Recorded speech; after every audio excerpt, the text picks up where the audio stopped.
नमस्कार, फॅमिलीज किचनमध्ये आपलं स्वागत आहे। तर आज आपण गव्हाच्या पिठापासून खूप लेयर्सवाली मेथी मटरी कशी बनवायची ते पाहूया। चला तर मग सुरुवात करूया। इथे मी एक फुल वाटी भरून मेथी घेतली आहे। तर मेथी बारीक चिरून घ्यायची। त्यानंतर एका पॅन मध्ये 1 चमचा तूप घ्यायचं।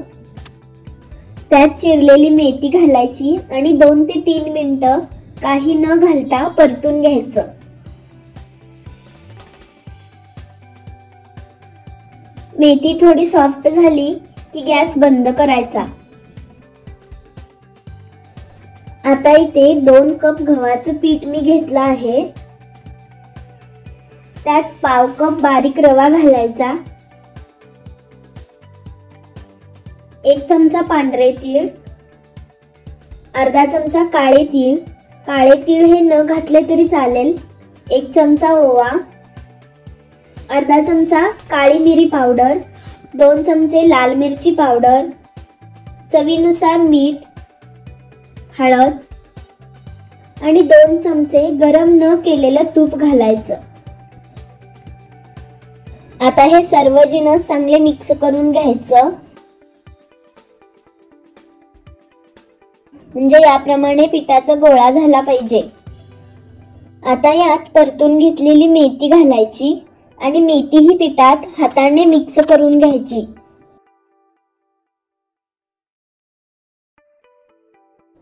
यानंतर थोडं थोडं पाणी घेऊन पीठ चांगलं मळून घ्यायचं। पीठ जास्त घट्ट मळायचं नाही। पीठ मळून झालेलं आहे। पिठाला 15 मिनिटं बाजूला ठेवून देऊया।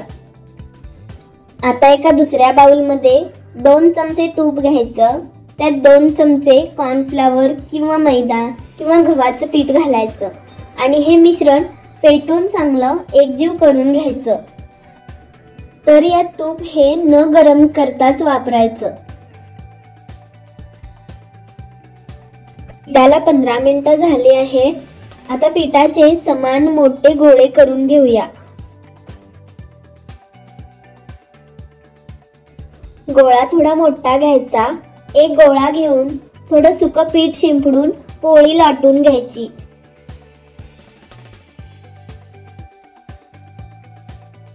पोळी होईल तेवढी पातळ लाटून घ्यायची। यावर आता तुपाचं कॉर्नफ्लॉवरचं जे मिश्रण केलं होतं ते लावायचं। मिश्रण अगदी व्यवस्थित पूर्ण पोळीभर पसरवून घ्यायचं। यानंतर यावर थोडं सुकं गव्हाचं पीठ किंवा मैदा शिंपडायचा आणि अशा प्रकारे दोन्ही बाजूनी फोल्ड करून घ्यायचं। आता वरून सुद्धा तुपाचं मिश्रण लावायचं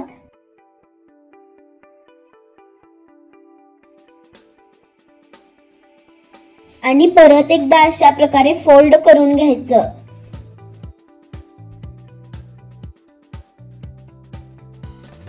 आता ही फोल्ड केलेली पोळी परत एकदा लाटून घ्यायची।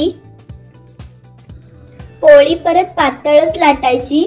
आता परत यावर तुपाचं आणि कॉर्नफ्लॉवरचं मिश्रण लावायचं। थोडं सुकं पीठ शिंपडायचं आणि परत अशा प्रकारे एका बाजूने फोल्ड करायचं। परत मिश्रण लावायचं आणि दुसऱ्या बाजूनेही फोल्ड करून घ्यायचं।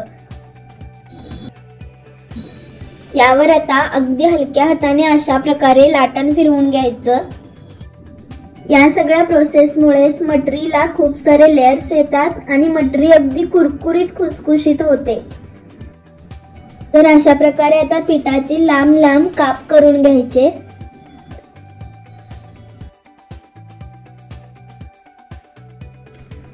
तरी ते तेल तापलं आहे। यात एक एक करून मटरी सोडूयात। मटरी तळताना गॅस मीडियम फ्लेमवरच ठेवायचा, म्हणजे सगळे लेयर्स तळले जातात आणि मटरी अगदी खुसखुशीत होते। तळायला थोडा वेळ लागतो, पण मटरी अगदी कुरकुरीत आणि छान तळली जाते। गॅस मोठा ठेवून तळल्यास मटरी मऊ होऊ शकते। तर इथे मटरीला गोल्डन ब्राऊन कलर आला आहे, म्हणजे छान तळली आहे. आता काढून घेऊयात. तुम्ही बघू शकता मटरी अगदी कुरकुरीत खुसखुशीत झाली आहे आणि खूप सारे लेयर्सही आले आहेत. तुम्हाला ही रेसिपी कशी वाटली कमेंटमध्ये नक्की कळवा आणि अशा वेगवेगळ्या रेसिपींसाठी चॅनलला लाईक सबस्क्राईब करायला विसरू नका. धन्यवाद.